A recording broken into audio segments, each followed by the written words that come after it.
Malo koji narod na svetu ima istoriju ovako veliku i ovako nedorečenu. Razlog je jednostavan. Naša prošlost nije samo pisana, ona je i brisana. Naši arhivi i biblioteke bombardovani su i uništavani. Brojni tragovi izbrisani ili zauvek nestali.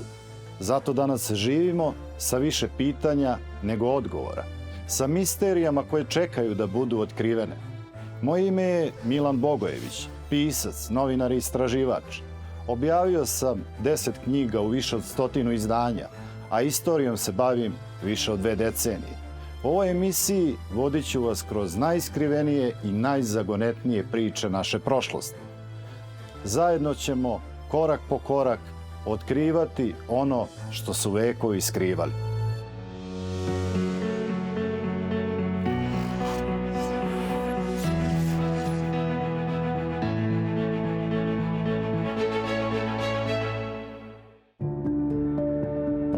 Bio je pesnik, bio je diplomata, ali pre svega izuzetan čovjek koji je vodio bogat i buran život. Ali ko je zaista bio Jovan Dučić? Samo pesnik prefinjene forme ili jedan od najznačajnijih srpskih diplomata svoga vremena? Čovjek koji je 40 godina služio u diplomatiji u čak 9 država. Čovjek koji je službovao širom Evrope i sveta, od Rima i Atine do Kaira, Madrida i Lisabona. I istovremeno gradio kulturni identitet svoje zemlje. U ovoj epizodi ne govorimo samo o poeziji, već o čovjeku koji je živeo između 2 sveta. Njegov književni doprinos bio je toliko snažan da ga ni protivnici nisu mogli osporiti. Ali je punu vrednost njegovog dela Srbija prepoznala tek u posljednjim decenijama. Njegova diplomatija nije bila puko izveštavanje, što je retkost. On je davao vrednost informacijama, davao vrednost izvorima, davao interpretaciju, pa čak i neka uputstva. Retko koji čovjek ima, recimo, 2 uspešne karijere, jer mora biti potpuno posvećen nečemu da bi uspeo da bi bio među najvećima. On je zaista bio jedan od najvećih pesnika Evrope tada, ali je i prvi diplomata u rangu ambasadora u istoriji Jugoslavije. Svi ljudi sa burnim životom su imali i burne literarne linije i te izlete bez obzira da li je to poezija ili nešto drugo. On je, hvala Bogu, imao, kad mu nabrojite čime se sve bavio, šta je sve bio i kakav je inače bio. O ličnosti Jovana Dučića razgovaramo sa istoričarem Markom Pištalom. Kao istraživač srpske istorije 20. veka, intelektualne elite i uloge pojedinaca u vremenima velikih političkih lomova, Pištalo donosi širi istorijski okvir za razumevanje Dučićeve ličnosti. Da li je Dučić bio samo pesnik ili politički mislilac sa jasno izgrađenim stavovima? Kakvu je ulogu imao kao diplomata u složenim međunarodnim odnosima? I koliko su njegovi politički tekstovi i delovanje u emigraciji uticali na njegovo mesto u srpskoj istoriji? U razgovoru koji sledi pokušat ćemo da Dučića sagledamo izvan književnosti, kao istorijsku ličnost, svedoka i učesnika jednog burnog vremena.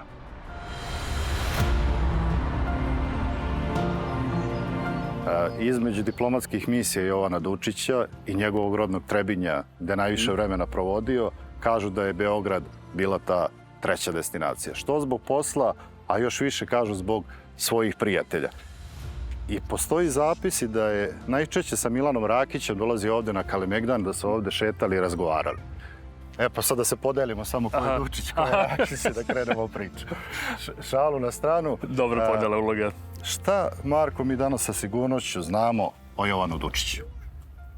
Pa, premda ne postoji jedna sveobuhvatna monografija koja bi se bavila životom i delom i vremenom Jovana Dučića, možemo da kažemo da je njegov život prilično dobro pokriven kako literaturom naučnika, tako i izvorima, ono što mi istoričari volimo da kažemo, primarnom istorijskom građom.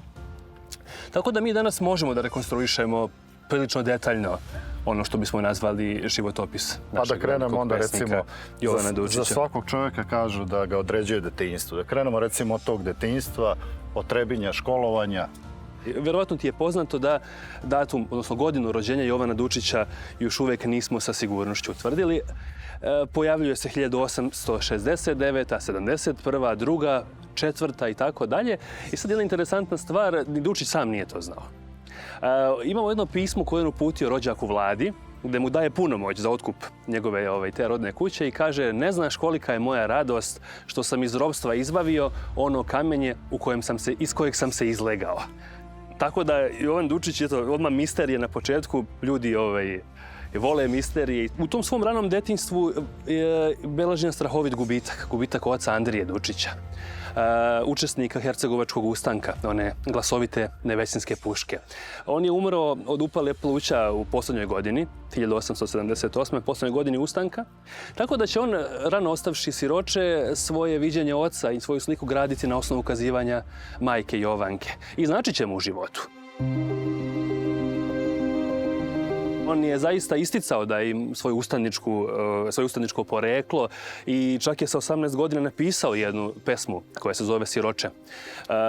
Premda kažu ljudi koji se bave tom strukom, ja sam samo istoričar, da ona nije najuspelija u tom nekakvom književnom smislu, ali svakako u istorijskom, u ličnom, u nekom ispovedničkom ona ima veliku vrednost, naročito što je to napisao jedan mladi Dučić sa 18 godina, dakle mnogo pre nego što će postati karijerni diplomata, intelektualac, jedan zaista erudita u svakom smislu te reči, tako da možemo i na osnovu toga da rekonstruišemo način na koji on gledao.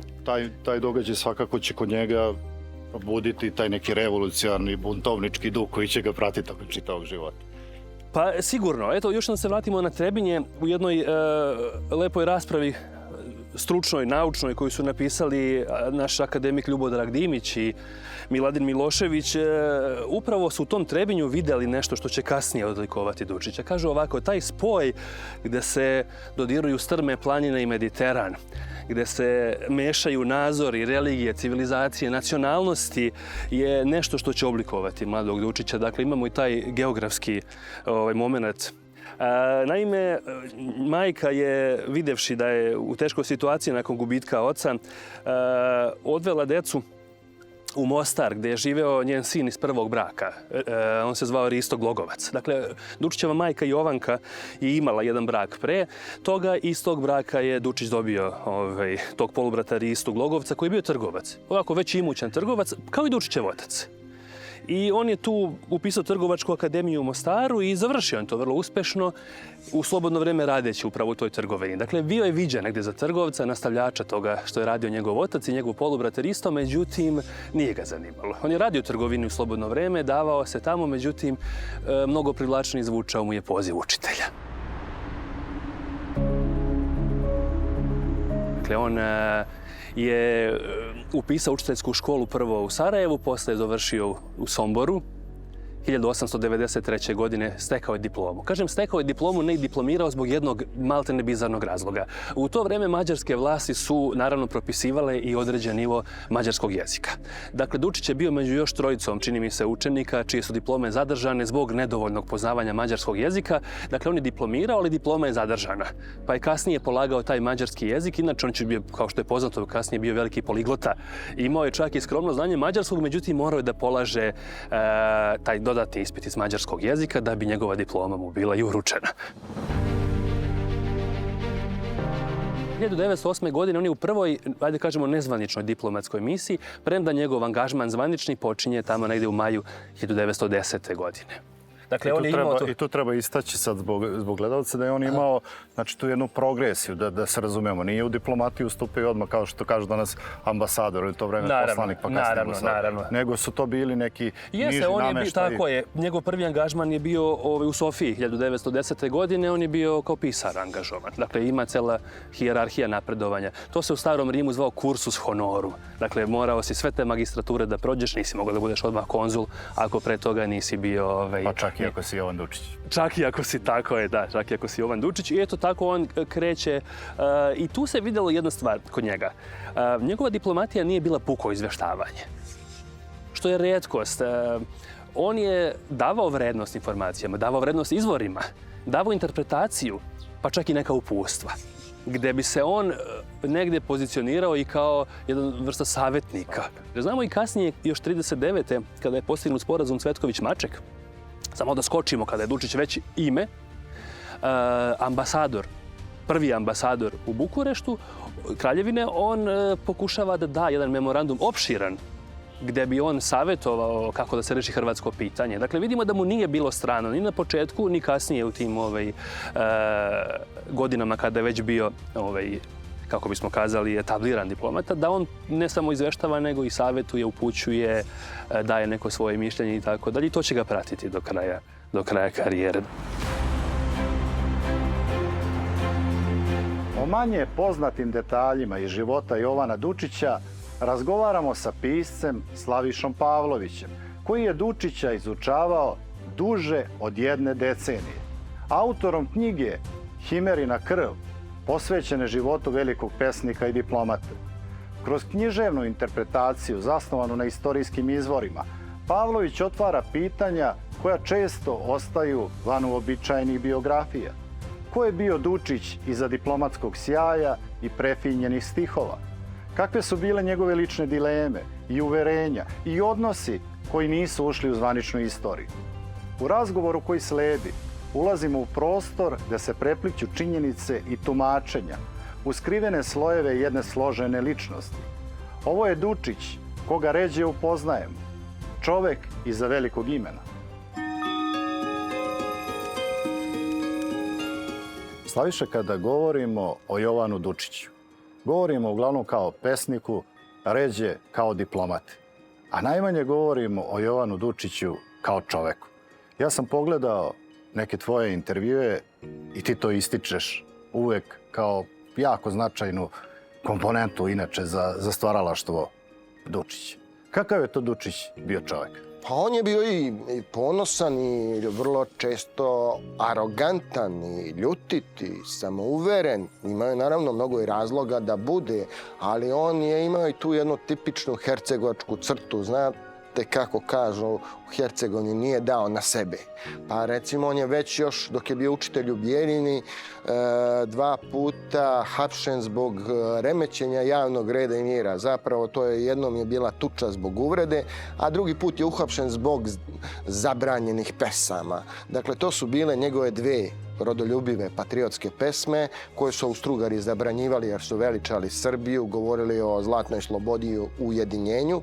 On se na sudu tada branio da mu je te pesme poklonio prijatelj koji je umro.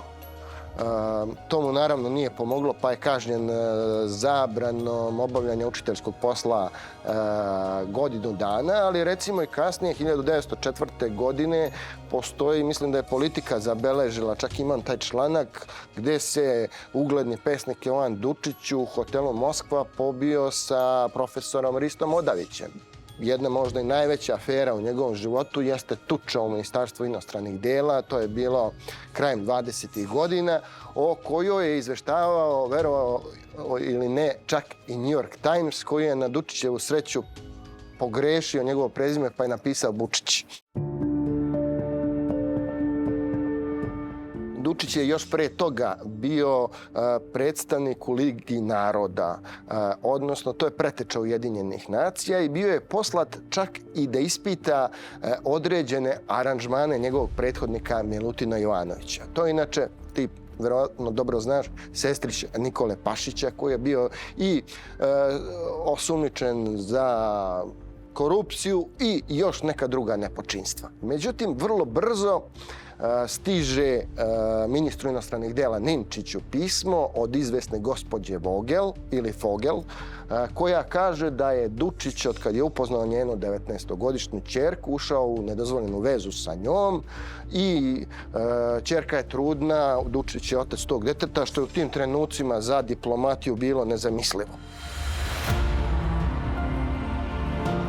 Sve bi prošlo kako treba da tu aferu čak ni afrički listovi nisu počeli da pišu o tome i New York Times i onda jednostavno, bez obzira da li je istina ili nije, Dučića su povukli u Beograd. Kasnije on je na sudu dokazao da nije otac deteta zato što je on u Ženevu stigao u januaru, a dete je rođeno u junu. Svestan da mu je tu aferu namestio Milutin Jovanović, on je iščekivao verovatno neki sukob i u jednom trenutku u Ruskom caru, dok je sedeo sa Slobodanom Jovanovićem, od njega je saznao da je Milutin Jovanović stigao kod sekretara Steve Pavlovića u ministarstvo. Dučić je bukvalno otrčao tamo i kako je ušao, počela je tuča, Dučić se dobro namestio, oborio ga na zemlju i onda je, odnosno na pločnik, i onda je Milutin Jovanović dok je krvario, Dučić mu je rekao treba da mi budete zahvalni kurvo jedna, zbog ove tuče ući ćete u istoriju, a inače vas ne bi zapamtila. To je odgovor na tvoje pitanje o njegovoj samouverenosti i aroganciji. Onda se vratio u Ruski car i zatekao Slobodana Jovanovića kako sedi sa Gustavom Krklecom i sve to ispričao. Krklec nije verovao, izašao je napolje, prošetao, proverio, saznao da se desila tuča, vratio se. Dučić je pogledao Krkleca i rekao ovim sam sebi podigao mermerni spomenik u Beogradu. Najduže se, bar od ljudi koje ja poznajem, baviš Dučićem, napisao si knjigu koja je bila bestseller, Himerina krv, da su Dučiću u stvari udate žene koje su bile onako na višem nivou i staležu od njega bile kao crvene marame za bika. Koliko tu ima istine, koliko ima preterivanja? Pa, ja mislim da tu uopšte nema preterivanja jer njega je uvek privlačilo nešto što je nedostupno, što je tajno. Njegova i velika ljubav jeste Jovanka Todorović. To je bila supruga Tanasija Todorovića. Dučić kada je ušao u vezu sa njom, on je čak jedno vreme živeo kao podstanar kod njih u kući. I iz te veze rodio se sin Jovica, gde je Dučić na prvom rođendanu dečaka rekao da dečak je ponosit, ima nos na oca, lep je na oca, stamen je na oca i tako dalje. Niko nije shvatio zapravo da je on samim tim sebe hvalio. Međutim, nakon izvesnog vremena Jovanka više nije mogla da izdrži, ona imala i dvoje starije dece. Pa je suprugu priznala nevjerstvo, a on joj je dao pištolj i rekao ili da ga ubije ili da ga pogodi u muškost. Slušajući sad ovu priču, prosto neverovatno kakve veličine i kakve ličnosti se tu spominju oko te jedne priče. I verujem da je ovo gledalcima sad sjajno. Imaš još neku priču? Međutim, kad smo kod toga, moje mišljenje, bar iz onog što sam uspeo da nađem iz njegovih tekstova, ono što je pisao, jeste misteriozna gospođa A, za koju kaže da je duplo mlađa od njega, da u njemu budi svakakve ludosti, da je on s njom čak i uplašen, jer se plaši i špijuna i žurnalista, željnih ekskluzivnih priča, njemu skandali više u životu ne trebaju, a ona se ne plaši ničega osim svog muža. A to je zapravo ta misteriozna, koju tako pominje u dnevniku, je princeza Anđela di Sulmone, koja u tim trenucima kada je Dučić imao oko 70, imala neki 28 ili 29 godina. Viđali su se tajno dok je on bio otpravnik poslova u Rimu. A to je državni skandal na najvišem nivou. Tada su bili veoma zaoštreni odnosi između Kraljevine Jugoslavije i Italije. Međutim, moram sad da kažem za nešto što nije tačno, a nešto što stalno pripisuju Dučiću, a to jeste zgrada ambasade u Budimpešti. Naime, postoji, ne znam ko je već pustio tu priču. To je na društvenim mrežama viralno. Jeste. Ja sam to video. To i hoću da ispravimo. Baš zato da to ispravimo. Dakle, da je Dučić zapravo dobio neke grofice koja je bila zaljubljena zgradu, kuću od nje da ostane u Budimpešti. On je bio veliki patriota, to jeste nesporno, ali to nije tačno. Poklonio i to je zgrada današnje ambasade. Zgrada naše ambasade je postala zgrada ambasade Jugoslavije tek 1939. godine. Prvo je rentirana, pa je potom kupljena po tržišnoj ceni. Dakle, nema nikakvih reči o poklonu, o bilo čemu drugom, a prethodna zgrada u kojoj je Dučić zaista bio ambasador je rentirana i kasnije samo vraćena. Kada bismo tražili čoveka koji je najbliži Dučićevim cipelama, jedan od onih koji bi sigurno ušao u posljednji krug bio bi novinar i pisac Vanja Bulić. O Jovanu Dučiću kao ličnosti, piscu i kulturnom fenomenu razgovaramo upravo sa njim. Kao autor koji se bavi istorijskim temama i tumačenjem ličnosti na preseku kulture i društva, Bulić donosi drugačiju perspektivu između istorije, književnosti i savremenog čitanja prošlosti. Da li je Dučić danas više simbol nego čovjek? Koliko njegovo delo komunicira sa savremenim čitaocem? I zašto nas njegova ličnost i dalje intrigira? U razgovoru koji sledi pokušat ćemo da Dučića približimo današnje vremenu. Ne samo kao istorijsku figuru, već kao autora koji i dalje ima šta da kaže.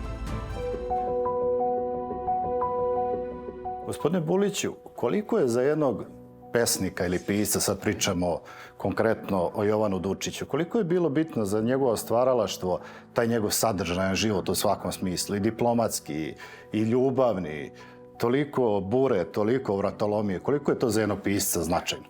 Pa, bez obzira da čovjek piše roman, pesmu, nešto drugo, 2/3 unutra on. Kroz nekoga drugog, naravno. Ne mora da bude sebe lično da predstavlja. Svi ljudi sa burnim životom su imali i burne literarne linije i te izlete bez obzira da li je to poezija ili nešto drugo. On je, hvala Bogu, imao kad mu nabrojite čime se sve bavio, šta je sve bio i kakav je inače bio i nikome ništa nije opraštao, ne samo rečima, nego i ovako. Onda mogu zamisliti, onda verovatno mu je ne 2/3 da ubacio literaturu, nego mu 2/3 ostalo mimo svega toga. Recimo, kad sam bio zaljubljen, pisao sam poeziju na početku. Onu čudnu poeziju u akrostihu, znaš, pa dok je bila Vera sa 4 slova, sve je bilo u redu. Sljedeća je bila Ilinka, 7 slova, a ova sljedeća je mogla da bude iz neke španske serije, Ana Marija, sve to trebalo, pa onda odustane, znaš. Da, verovatno čovjek sebe traži sve vreme kroz literaturu. I to mi je tek danas shvatilo mnogo toga što je on ostavio i uradio. Kada vi saznajete za Jovana Dučića? Pa u gimnaziji, kroz literaturu. I više su ga volele žene nego mi, naravno. I njega su i u životu, inače, više volele žene. Ali... To je poezija i to je Jablan, ali tad još uvijek nemamo njegova ni rodoljubivu poeziju, ni ozbiljniju. Nema, da, imali smo, to je u lektiri je bilo nešto sasvim drugo. Ja se sjećam tih časova, imam da se sjeti sećanja, devojčice su sve bile ono, znaš, a mi što je priča, šta ne bila poezija. Ali ja moram priznati, ja sam u tom periodu bio u literarnoj sekciji gdje se dosta pričao i čitali se, i govorili su o Dučiću i neki su čitali, ali ja sam od drugih svi krio da sam u literarnoj sekciji, prosto ne da ima rok sastav, znaš, da me ne bi zafrkavali, ispalo bi ga onoga Bulića. I bilo je na sekciji, inače, 90% su bile devojke i 10% nas. Mada ako već govorimo o Dučiću, cijelo života bio ono, kao da je napaljeni klinac. Da me ne shvatite pogrešno. U pravom smislu ono napaljenje. Za sve što je radio, pa možda reći da je bio arogantan, da je bio ovakav, da je bio neprijatan prema mnogima, ali to je ono. Ima taj jedna predrasuda da je Jovan Dučić, kaže, Jovan Dučić je mrzeo žene. Evo, malo pre smo razgovarali sa Slavišom. Teško da je bio neki pesnik, a uz to i tako diplomata karijeran i da je više voleo žene od Dučića. Ali to se ne može sakriti, to se vidi u njegove poeziji. Prvo, u poeziju koju ti ideš od svojih osjećanja, ne tuđih. Te kako možeš reći da ne voliš onoga kome se stvari obraćaš posredno? U tome je veličina poezije. Dakle, sabiti, pa onda predstaviti sebe kroz pesmu. Uvijek tvrdim da je svaka pesma, bez obzira možda da bude posvećeno Miri, ti si u njoj. Ti si glavni koji se obraća Miri.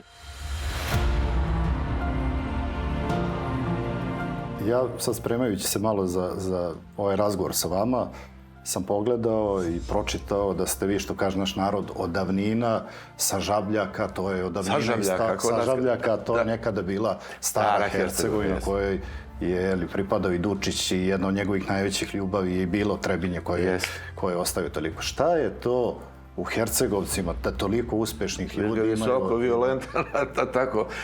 Moj pravo prezime je Šivančan, u stvari. Prethodno je Grgurović. Pošto smo mi radili i to okolina Prilepa, Eto, se vidi, to je stara Srbija u stvari. Pa smo došli negdje iznad Herceg Novog, pa u Trebinje i na Vesinje. Tako da ima i tu neke veze. Pa se deo spustio prema Dubrovniku, pa su imali prezime Žutopas, što će reći, vjerojatno je bili Zlatne Pojasevi ili nešto. I Zlatno Pojasević i Žutopas, a deo otišao u Drobnjake, a kasnije ova naša prezimena. Bulić, Keker, Vukićević, Jegdić, Zmajević, Krivačić, sve su po imenima, po majkama ili po bakama. Sve ti ovo govorim, nije slučajno vezano za njega. Dakle, šta su, dakle, ti čiji su očevi ginuli mladi, šta su Edipovci, vezani za majke. Dučić isto poginuo otac. Pa to ti je ta priča koju ti govorim. Dakle, zato je taj drugi on, ali često vidiš kod nekoga se to neće da pokaže kao on.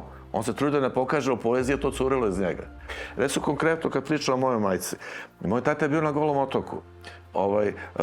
Mama je bilo u 6. mjesecu trudnoće kad su njega odveli. Ona je morala da ide na neku divlju kiretažu da je u prekosutra počela da radi. I kad saberem sve to, taj period, 4,5 godine njegovog golotočenja tamo, najveći heroji tog vremena su majke upravo. I to ti je ta priča, dakle, nadmoć, dakle, u odnosu, nemaš razloga, ne plašiš se ono druga. To isto bilo i kod njega. Kad pomisliš, on je bio totalno čovjek, nije imao konkurencije, bio je svestan svoje lepote, prvo svog intelekta i ostalog, ali curi kroz poeziju da ipak ono duša, znaš, ne samo pesnička, nego... Pesnik može da te laže neka, znaš, ali prava duša se vidi kod pravog pesnika, ne može da sakrije. Jovan Dučić ostaje jedna od najsloženijih ličnosti srpske kulture. Između poezije i politike, između umetnosti i istorije. Pesnik prefinjene forme, ali i diplomata koji je 4 decenije predstavljao svoju zemlju širom Evrope i sveta.